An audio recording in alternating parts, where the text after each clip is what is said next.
Welcome to Do Hard Things. My name is Mike Dowling, and I get to help companies build businesses in the cloud. Each episode, I'll introduce you to an inspiring company, leader, or message that just may help you understand how doing hard things will take you to a new level. Thank you for finding me, and let's get started. Welcome to another episode of Do Hard Things. Today, I'm excited to talk to you about something that I consider the very definition of do hard things. During one of my recent trips to the AWS headquarters in Seattle, I had the opportunity to meet with 7 AWS ambassadors, and I got the chance to ask them a few questions about their motivations, their experience, and their leadership style as they fulfill the requirements to become an AWS ambassador. Now, that begs the question, what exactly is an AWS ambassador? Now, we've got AWS ambassadors scattered all across the globe, and it's really hard to define what a typical AWS ambassador is. However, many AWS ambassadors are very active in the community. They use social media channels like Twitter and LinkedIn and YouTube. They organize and they host group meetups. They present at community, industry, and vendor events. They write blog posts, white papers, magazine articles, and they even write books. Now, many AWS ambassadors are technical experts in one or more areas and are well known for their expertise by AWS Solutions Architects.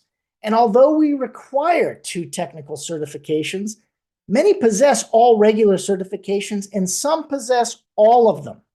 You're going to see those folks wearing gold jackets when you meet with them. Some might consider going after this AWS ambassador and all of those certifications the very definition of doing hard things, and I think folks in the technical community would agree. Now, ultimately, these ambassadors have deep expertise on the AWS platform, and they collaborate with AWS Solutions Architects to support customers who are leveraging the AWS platform. Now, I spoke at length with 7 of these ambassadors from 6 different partners, and I think it's fair to say that everyone has different motivations behind being an ambassador, just as they have different motivations for being a leader. And to that effect, I had to create a compilation episode from many of these conversations that I had, but I really appreciated just how different each of them approach their leadership. So, if you are curious about what it takes to be an AWS ambassador, I encourage you to watch this episode. I really enjoyed the opportunity to speak with each of them, and I think you'll enjoy getting a peek behind the curtain of some of the leaders of these logos that we represent at AWS and the AWS partner community. You're going to hear from Dennis Astahov, who's a solutions architect at Ops Guru in Vancouver, Canada. Now, he's got his own YouTube channel called ADV-IT, where he teaches people a variety of IT topics, most recently AWS Cloud. Now, his channel has more than 100,000 subscribers, so I need to talk to him about what I need to do to get my subscribers up as well. He's got 7 AWS certifications, and he's from the Polytechnic School of Engineering in New York University. Now, Jorge Rodriguez, he's a lead cloud engineer from Cloudhesive, and he leads a team of cloud engineers at this AWS Premier Consulting Partner. And he works closely with customers' technical leadership, development, and operations to propel projects from design phase to production. Now, he's got 9 active AWS certifications, and he's passionate about learning education. He's got a culture of discipline. He is an half Ironman, and I know a lot about what it takes to be disciplined to go do something of that distance. We'll also hear from Balkrishna Hiror. He is the CEO and co-founder of Mactorres, and I really enjoyed the conversation I had with him. He leads a team of cloud architects, data scientists, and emerging technology leaders, and they help customers achieve their business objectives through automation. Mactorres is a leading business automation consulting company, enabling enterprises to achieve high-value outcomes through AI and cloud. Now, jointly, I spoke with Justin Goose, who's a director, and Scott Weber, who is the VP of Cloud Solutions, both at PwC. Justin enjoys working closely with clients to design and build modern cloud-native solutions. His focus is on security, reliability, and scalability. Now, Scott is the cloud practice lead at PwC, and he brings a drive for discovery of the latest developments in AWS and really enjoys the intersection of AWS and software development and how it's driving architectural and design changes. You'll also hear from Fumiaki Ueno. He is a cloud architect from NRI Netcom, and he's got a decade of experience in enterprise infrastructure in multiple industries, and he's doing this over in Japan. Now, his knowledge of both AWS cloud and on-premise infrastructure, and also his experiences in cloud migration projects, is leveraged quite nicely over in Japan. He's got all 12 AWS certifications and a wide range of AWS skills. And lastly, you're going to meet with Gerardo Arroyo. He's the CEO and founder of Flecha Roja Technologies, and he's passionate about serverless and emerging technologies. He's got 7 AWS certifications. He's a blogger, a conference speaker, and I think you're really going to enjoy the conversation we had with him. And if you ever meet him, he really does enjoy a good cup of coffee. Anyway, let's get started and let's do hard things.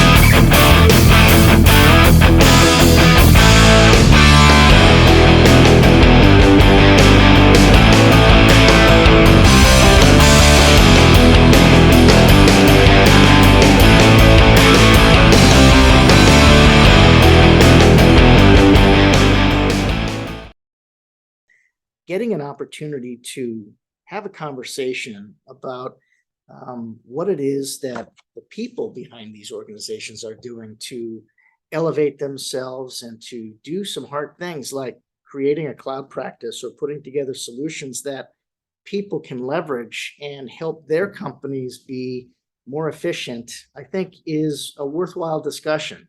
And what I'm looking for is maybe a definition in your mind, however you think about it, of what doing hard things means to you. Like no one knows everything, and when you get some task and you have no idea how to do it, really to complete it, just take it. Don't be afraid. Take it and take it as a challenge. This is your challenge. This is your opportunity to learn something new. So maybe you will become the expert on this field. There's no one knowing in your company, so you're the first one. So just become the expert. So without even knowing it, you've done this. I mean, you speak 3 languages, and most of that is through necessity for moving from country to country. Yeah. You have to learn new language in order to survive. Yeah. Sure. So in some ways, it's almost easier in those situations to learn because you have no choice. Yeah, sure. And so you're fully immersed in it. The challenge that we have in our business is that everybody isn't immersed in it. They're immersed in what they've been doing for the last 20, 30 years. And what we're asking them to do is something that they're not quite familiar with, especially the portfolio that AWS offers. How do you know enough about that portfolio in order to build a solution for yourself? And that's where somebody like you would come in. You don't know. So you just, take the risk. Many times you've taken the risk. You have no idea how to complete it. Just take the risk. We many times telling to other customers or just, encourage our solution architects. We can do everything. First, put in your mind, we can do everything. How? We'll figure out on the way. Being an AWS ambassador, first off, what does it mean to you to be an AWS ambassador? In a word, it's passion. Yeah. All right. This is folks that, you're not just here to, just develop a solution, but that's part of it. But you are an evangelist for AWS. You're someone who's taken this technology. And I've always felt since I started working with the cloud that AWS is leveling the technological landscape. It's reshaping it. and it's something that I want to be a part of. So you exhibit right out of the gate a lot of curiosity. Yeah. And I feel like in order to even consider doing something difficult, you've got to be curious You about have it. to be curious about it. Absolutely. So as a leader of your company, how do you get others in your company to be curious and give them the interest to go and do something that maybe they've never done before? Very good question. And this has been one of the most important aspect of our culture building. So as Amazon has 12 principles, 14 now, Mhm. leadership principles, we built from our values and our team, we built about currently eight principles. And one of that is being curious and taking action. What it literally means is to understand more concepts about yourself. What do you like? Which area of growth you want to take in your personal life? So building curiosity is not hard if you realize that everybody is curious at some level. Right. And to something, it may not be the business problem you're trying to solve. It may not be anything related to you. So we have to start changing the focus from inward, like it's about me, to outward, that what they want, what people want. So, Scott, one of the questions that I've got here first is, what does doing hard things mean to you? So doing hard things to me is, finding unique solutions, solving hard problems for our customers, making a customer happy, right? But it's also a little bit about pushing yourself and, and pushing beyond sort of the textbook answer, but finding, solving the unique problem that maybe a customer's have. So you've got to have some passion to do some challenging sleuthing, for that matter. So one of the things that I know is that passion alone doesn't work, because it's sometimes passion fizzles out. There has to be something that is driving you to be disciplined to keep moving in that direction. What do you use, or how do you motivate yourself to be disciplined? Oh, that's a great question. Being disciplined is it's something you learn, and I see it. I've got a 12-year-old daughter, right? And you try to teach focus, you try to teach discipline, that keep working at it, right? And I'd say even going back to college and stuff, I wasn't the one that got the easy grade. There was lots of homework, but you got to see the payoff, right? Hours and hours of work at night, but you got the payoff, right, when you got the good score. So you develop that discipline, because you start to see it pay off, and it leads to the next thing, the next cool thing that you might be able to do. So what do you think fear has to do with this equation? Why do you think not everybody achieves something great?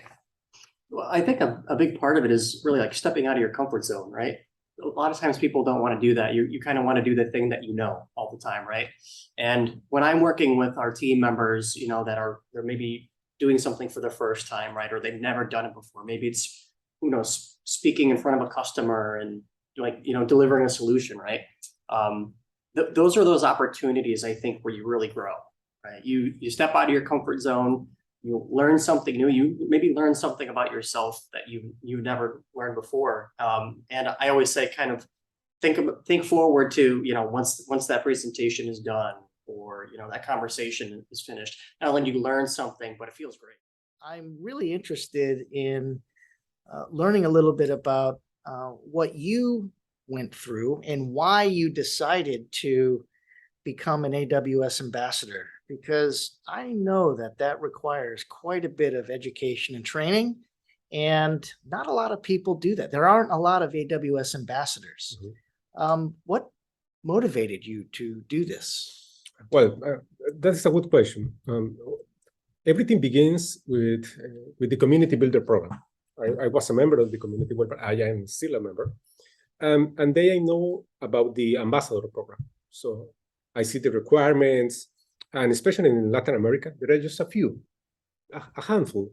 So I think, wow, that's a challenge. So I decided to move forward and comply with every single requirement to be able to be an ambassador and demonstrate to other people in Latam that it's possible to be an ambassador in AWS. Require effort, yes, of course, but it's very rewarding. So you had the challenge ahead of you, and it provided you with a output, which is the AWS ambassadorship. What are you doing as a leader to motivate your team and inspire your team to also achieve great things? Well, I believe in do things by example. So Okay. lead by example. So in some cases, for example, back 3 to 4 years ago, we was AWS Select Partner. Right now we are advanced. So to be an advanced partner, that was a goal in the company. So there are many requirements. You have to have a certain number of engineers with associate level, professional level, specialty, and so on. So I decided to perform a challenge in the company. Okay. Every single member of the team, I say, okay, we need to achieve certain level of certification. It's not easy. It's difficult. It's hard. Require compromise. But I will be the first one to move forward and try to achieve as many certifications as possible in the less amount of time. So definitely leading by example. And I am the old man in the company. Right. Everybody is 20-something, 30-something. So the idea was, okay, if myself, the CEO of the company, with a wife, a child, is capable to achieve some level of certification, okay, the other people see, okay, the bar is right here. So I need to demonstrate to the boss that it's possible to achieve that things. So that was the idea. I win some certification, but I also lost. I failed in the certification. Well, so that's the question. How do you, the challenge itself and the opportunity to go do something difficult isn't always the only thing you have to do. How do you keep people from worrying about failing? Well, again, leading by example. I failed many exams. So every time that I fail an exam, I call all the team. I say, hey, people, I failed the exam. So I failed. But there is nothing wrong with fail. Is how do you handle the failure? Okay. What you do next? So I failed the first time. Okay. Next time, in 50 days, I will go again and try again. No quit. No quick. And then, okay, if I fail again, I will do again until I achieve that certification. And that is the idea with the team. The team should not be fear to fail because it's natural to fail. Interesting. And what is the challenge? What happens if they achieve these certifications, or what would happen if they got more certifications than you? What do they get? Okay, that is the idea. The idea is go beyond what the boss is capable to do. It's quite interesting. And we celebrate with the team every single time that somebody wins a certification, no matter if it's the cloud practitioner or is the specialty X or somebody achieved 10 plus certification. Every single person that achieved a certification is celebrated in the company. We have a meeting with everybody and celebrate that victory, Right? Because it's difficult, and every single man and woman in the company know it's difficult. It's hard to achieve that. So that's part of the idea. There's a value that you have placed on being an AWS ambassador. What is that value? What is the benefit that you believe being an AWS ambassador brings to you and your company? I believe is the ability or the opportunity to share the knowledge with other people and demonstrate that it's possible to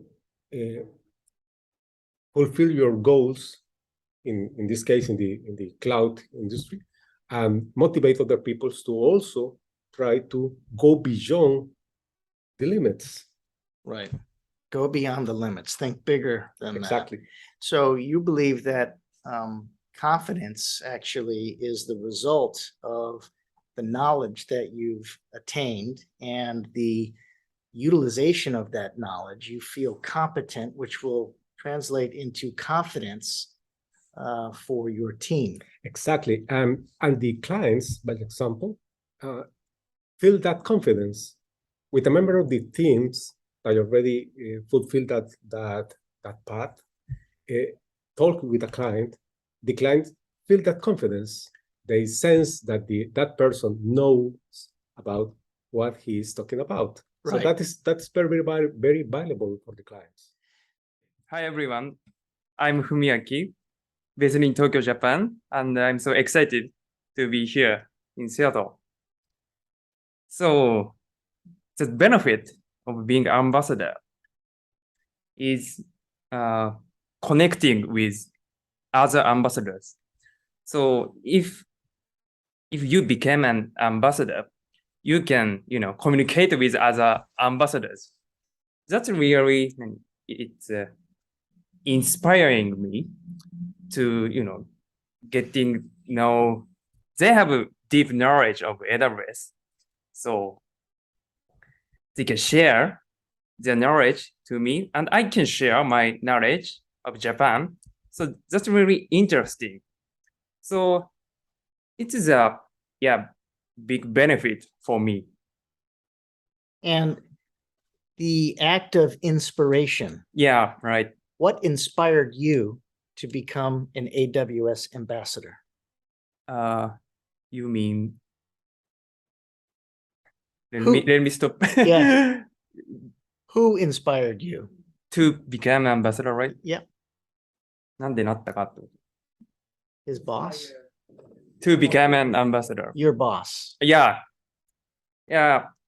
I've been ambassador since 2020. In 2019, my boss, his name is Takuro-san. And as a Japanese ambassador, it's a first generation of ambassador from Japan. So at that time, that was first time to know the program of ambassador. Mm. So after that, they have fun to do public activities like Yeah. writing blogs, speak at public events. So that was inspire me to.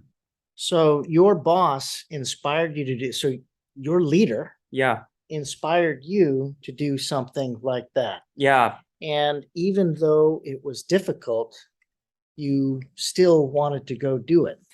Yeah, but many public activities there. So maybe writing blog is easier than speak at a big Yes. event. So I started to what I can do it. So first I spoke at small events. Yeah. So that was I was enough to speak at that time. So and it was really fun for me. And the next step, I wrote public books for AWS certification. Got it. That's also fun for me. So I kept it going. So and I still enjoying. And after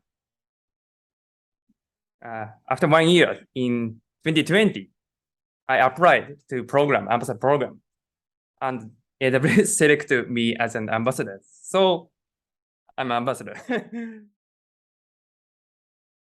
Confident much more. So speaking of confidence then, how do you motivate or encourage the people on your team to generate new ideas? It's usually, it's happened during the, some projects, like, we want to automate as maximum as possible, So during the work, you see if it's greenfield environments, we just from the zero, we automating everything, on AWS. But when we have an existing environment, we're just looking, what we can do better. Somebody built, and we appreciate, we understand, and appreciate the work was done previously, not by us, but somebody else. Somebody built it and it's working, you need to just give it, their own credits. But we think how we can automate it, how we can make things better, like for the customer, for like for example, self-healing some stuff, if something can break, it will self-heal itself. Just think about, some other ideas of improvement and automation of the existing infrastructure. And just many times, like I think almost on every environment, you can find something to do because you have experience, building stuff. Just, okay, here we can improve this, here we can replace this for the cheaper stuff. So the customer will start saving cost and just automating. So less overhead, less operation. To automate everything as much as possible. That's awesome because obviously the title of this podcast is Do Hard Things, and I think the mentality that people need to have when they get ready to do something that's hard is they have to prepare for it to be difficult, which means that they're setting the right expectation. So what is it that you had to do to prepare yourself to continue to learn or get the certifications that you needed? What was that like?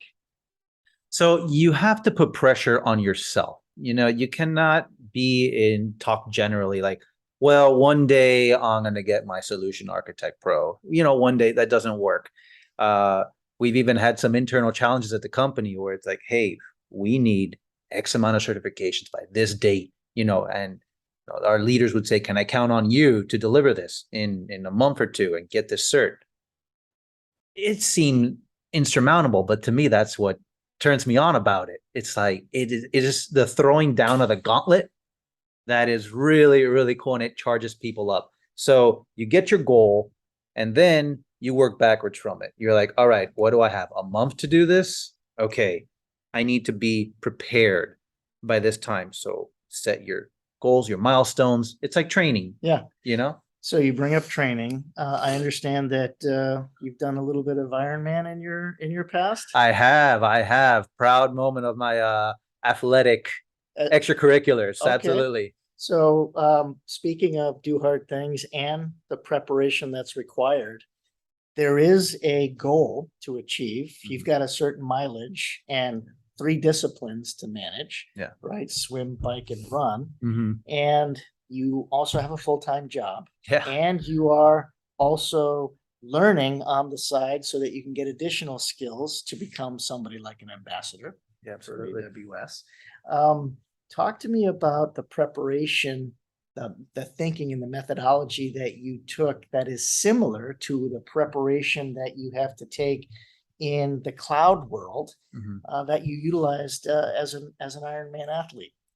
Awesome. So as you well know, I knew being an Ironman yourself, it's about daily discipline. You can't wait until it's a week before and then just try and cram it all in. The same way you can't make your body Ironman ready in 2 weeks or 3 weeks of cramming. Right. So it becomes the little daily disciplines. All right, you're gonna spend an hour running today and 2 hours in the pool tomorrow, and it's setting up those schedules. Same thing for the cloud and AWS. All right, I'm gonna work on. Let's say I have 20 lectures and a couple of good labs. All right, I want to get through maybe 1 a day. And then on the weekends, I'm going to put in a long marathon session. I'm sure you'll go on those long bike rides in the weekend. I'll sit down for long sessions of AWS and then get my hands dirty in the console, build things, break things, fail, and learn. One of the challenges with being in the comfort zone is that you don't ever want to leave. And you think that that's comfortable, but I believe that you end up getting a little bit of anxiety because you're asking yourself, what am I missing? Right. Mm-hmm. And I think there's some challenge with taking on a difficult task that's different than what you're used to because you're afraid of the unknown, afraid of the failure, maybe judgment of others.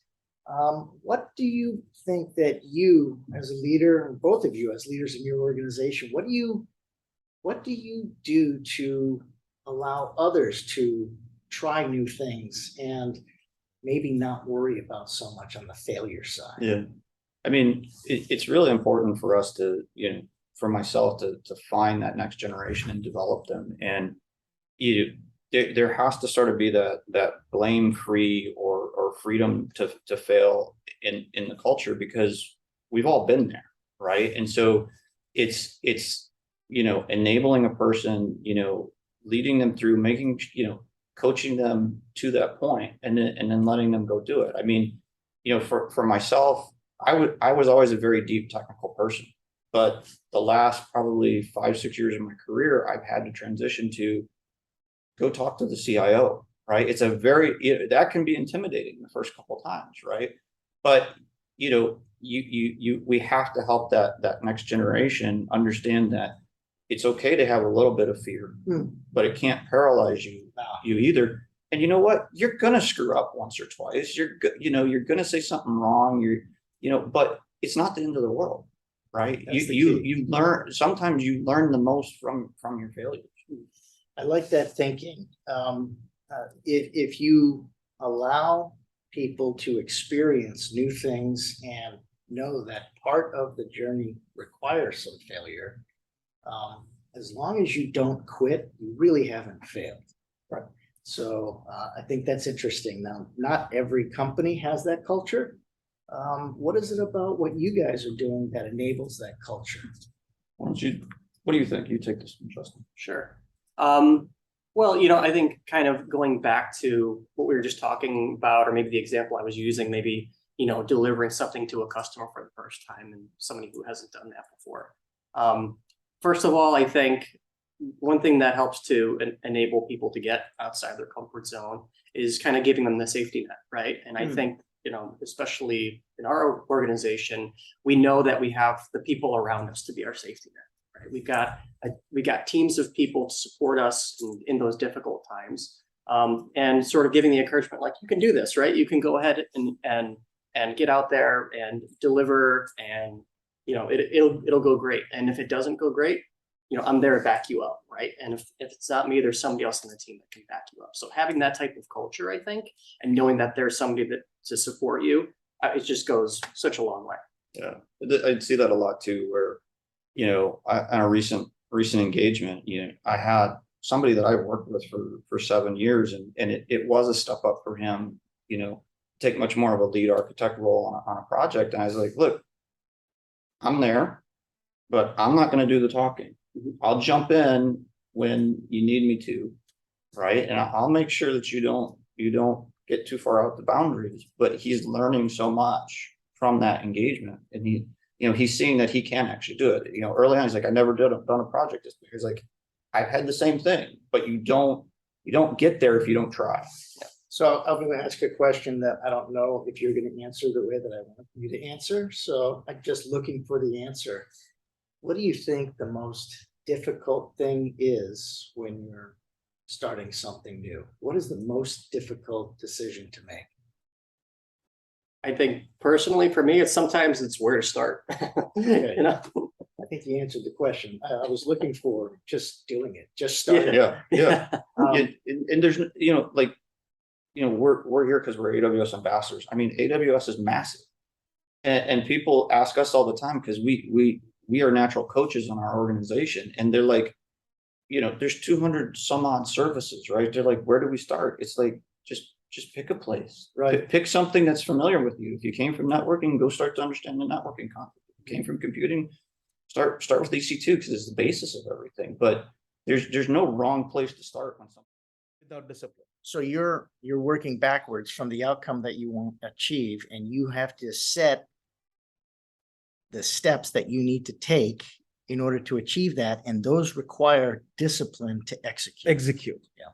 Because no great ideas ideas are just ideas unless they're executed. So we built this, and now we have good understanding of how deep neural networks work, how to scale them, how to use them. Now, that particular outcome may not be directly useful commercially, but the learnings, the journey has helped everybody in the organization to realize how hard it is to scale, how hard it is to build, and everybody got motivated. These guys who were part of the ETL team are doing data science work. So anybody can get into So it shows people Technology. what's possible. what's possible. Correct. And so as an AWS ambassador, one of your opportunities is to let the masses know, hey, Exactly. listen, this can be done. Yep. And this is what it will allow you to do Yeah. if you just do a little bit along the way. Yeah. So- Keep on incremental progress. Yeah. Yep. So I think people get held back quite a bit. They're curious as hell. I think a lot of people are curious, Yeah. but they're afraid to put their neck out. They're afraid to try for a couple of reasons. One, they don't want to fail because they feel like failing is the end. Correct. Or the other piece is, which is actually even more debilitating, their fear of judgment. They may not fail, but they may not have done it very well. Or somebody else may have said, oh, that's easy. Yeah. And so you don't get any, value out of doing it, but that's all in your head. Yep. How do you encourage your team to not worry about the failure aspect of it and embrace it? That's a beautiful question. Thanks you asked that, because that's what we start with. We start with figuring out how do we fail? What are the mechanisms to fail first? Because and how we'll learn from that failure. So when just going back to the same example, when these folks started, they said, okay, this is a significant amount of investment the organization is doing on us. So they asked me, why are you investing in this particular process? What are you going to get out of this? I said, I want to learn. I want to learn why would you fail? And you have curiosity, you love this topic, you know how to program. So I don't have to teach you programming. You just need to learn how to do data science things. It's how to work with data science stuff. And I want the reasons to understand. And this investment is to understand how I can take these learnings and help rest of entire team to do what they love to do and scale this particular motion. So I said, I'm not at all expecting you to be succeeding in next 6 months. Right. And I want you to figure out all the reasons to fail, because one of the reasons will be to find where you will find why are you successful. So it is I had learned this particular statement a long time ago. It is not important for you to know that why did you fail. It is important to know why did you succeed. Unless you don't know why you succeed, it's a dangerous, you are in a danger zone. You're doing something and you're always successful and you don't know why you're successful. That is going to create a big crater in your life. So failing should be embraced by everybody every time, because that tells you why you will be successful. Interesting. So after 100 failures, one of them will be success. That tells you, after trying so many efforts, I know what success looks like. So I think you're hitting on something that seems pretty obvious, but it's not. It's very Because- counterintuitive. Because I think what you're saying is that you have to have the discipline to not quit. Yes. And it's easy to quit when you fail, but you're never failing if you don't quit. You're just finding other ways to not do things Not do correctly. Yeah. That's interesting. Feeling that Exactly. way. That's fantastic.